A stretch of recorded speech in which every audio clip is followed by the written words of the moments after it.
Okay na? Okay na yan.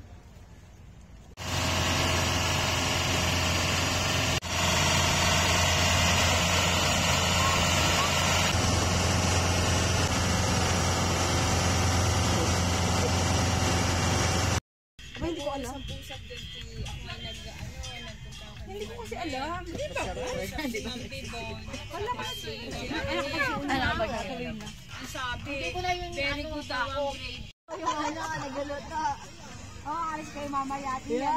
Shot by the beach. Yan. Ay, napapakain pa si Kiko. Pagka nauwitan ay... Awitan talaga nakagdadala. Ay, makapagpabuko pa yata yung buko. Pintuan lang kayo dyan.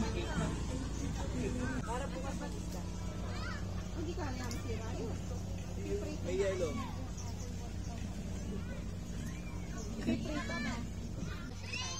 Kaya, agad mag-picture dito yung mga nakuten.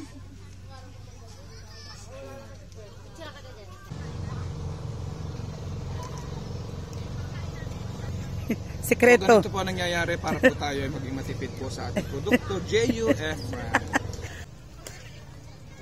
Yung page kay ano na din, malapit na din. Kay...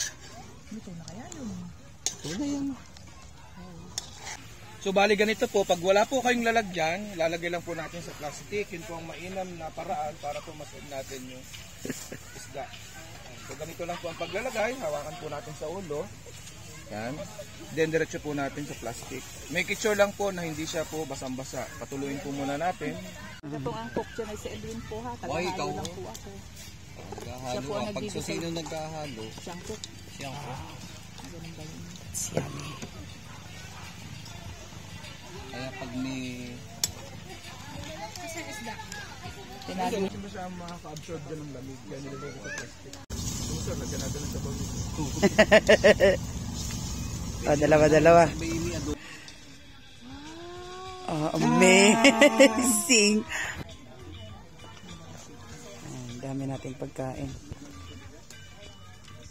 Wow.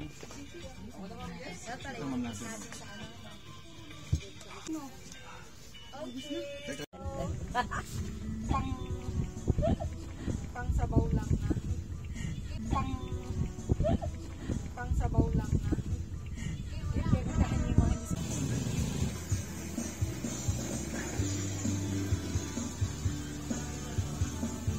Wow, sarap. Overripe na yung ano. Lumambot. Lambot pala mama yung karne. Tingin kaya.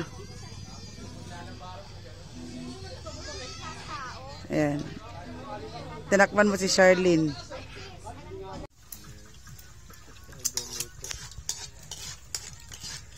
Eggnog. Guys, libro mo nga kami ng ganon. Hindi din siguro hindi may ito na po yung pinakamay. Ay ma, may Kadamay nila ka? business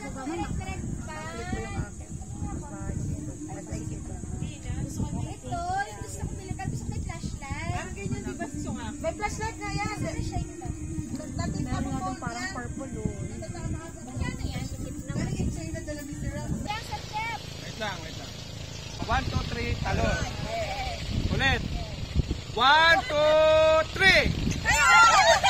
Ulit. 1, 2, 3, talon. Ulit. 1, 2, 3. 1, 2, 3.